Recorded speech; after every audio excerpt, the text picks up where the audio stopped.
दुनिया भर में पहली जनवरी को नए साल का जश्न मनाया जा रहा है। लेकिन क्या कभी आपने सोचा है कि जनवरी ही साल का पहला महीना क्यों है, या फिर 1 जनवरी से ही साल क्यों शुरू होता है? दरअसल जनवरी रोमन कैलेंडर के मुताबिक साल का पहला महीना है। इस कैलेंडर को रोमन सम्राट जूलियस सीजर ने 2000 साल पहले शुरू किया था। लेकिन आप इसका श्रेय केवल जूलियस सीजर को ही नहीं दे सकते। इसका श्रेय ग्रेगोरियन 13वें पोप को भी दिया जा सकता है। दरअसल प्राचीन रोमन में जनवरी एक महत्वपूर्ण महीना था, क्योंकि यह वहाँ के ईश्वर जेनस के नाम पर रखा गया था। रोमन परंपराओं के मुताबिक जेनस को 2 चेहरों यानी शुरुआत और खत्म का भगवान कहा जाता है। यह एक साथ आगे और पीछे दोनों वक्त को देखने से जुड़ा है। ये भी कह सकते हैं कि साल में कोई मौका ऐसा हो जब कोई फैसला लेना हो तो हम यहीं से शुरुआत कर सकते हैं। जनवरी को साल का पहला महीना बनाए जाने के पीछे ये बात तार्किक लगती है कि यह वही वक्त होता है जब यूरोप में दिनों की लंबाई दक्षिणायण के बाद बढ़नी शुरू होती है। रोम में इन दिनों को बेहतर अंदाज में लिया जाता था, क्योंकि छोटे और अंधेरे दिन खत्म हो जाते थे और वो ठंडा मौसम भी जिसमें कुछ नहीं उपजता था, लेकिन उन दिनों का रिफ्लेक्शन मौजूद रहता था। जैसे जैसे रोमन साम्राज्य शक्तिशाली होते गए, उन्हें अपनी कैलेंडर को फैलाना शुरू किया। लेकिन मध्यकाल में रोमन साम्राज्य का पतन हो गया।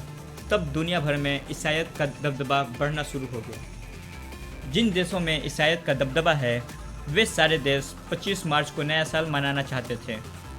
रोमन कैथोलिक मान्यताओं में इसकी वजह यह बताई गई कि विशेष दूत गैब्रियल ने वर्जिन मैरी को इसी दिन ही संदेश दिया था कि उन्हें ईसा को जन्म देना है। क्रिसमस तो तब मनाया जाता था जब ईसा का जन्म हुआ है, लेकिन इसका ऐलान तो मार्च में ही हुआ था कि मैरी ईश्वर के नए अवतार को जन्म देने वाली हैं।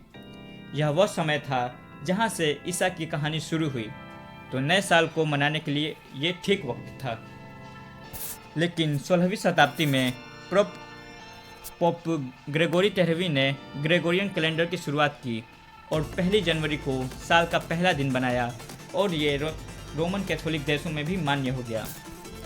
लेकिन ब्रिटेन ने पोप की बात को मानने से इनकार कर दिया और 1752 तक ब्रिटेन के निवासी 25 मार्च को ही नया साल मनाया करते थे।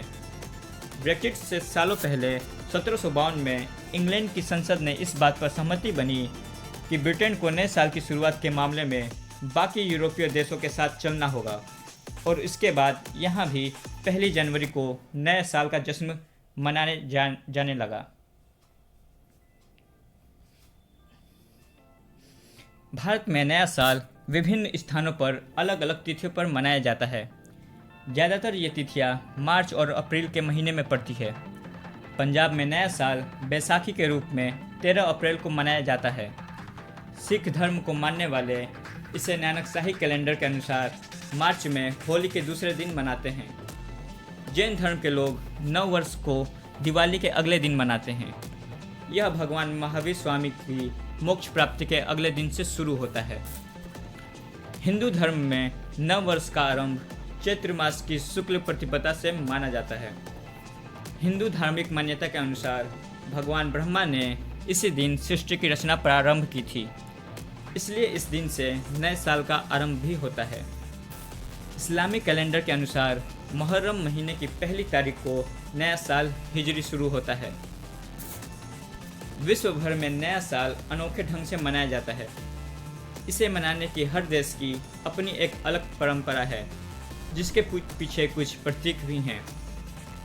दक्षिणी अमेरिका के देशों में नए साल के दिन लोबिया के साबुत बीज और सलगम की पत्तियां खाने की प्रथा है। सलगम की पत्तियां रुपए का प्रतीक हैं और लोबिया के बीज पैसों के प्रतीक माने जाते हैं। स्पेन में नए वर्ष की रात को 12 बजे के बाद ताज़े अंगूर खाने की परंपरा है। उनके अनुसार ऐसा करने से वे साल भर स्वस्थ रहते हैं। चीन में 1 महीने पहले से ही नए साल की तैयारियां शुरू हो जाती हैं। लोग अपने घरों में साफ सफाई कर रंग रोगन करवाते हैं। यहाँ नए वर्ष पर लाल रंग को बहुत शुभ माना जाता है, इसलिए लोग इस दिन लाल रंग की ड्रेस पहनते हैं। अगर वीडियो अच्छी लगी हो तो इसे लाइक करें और चैनल को सब्सक्राइब करना ना भूलें। धन्यवाद।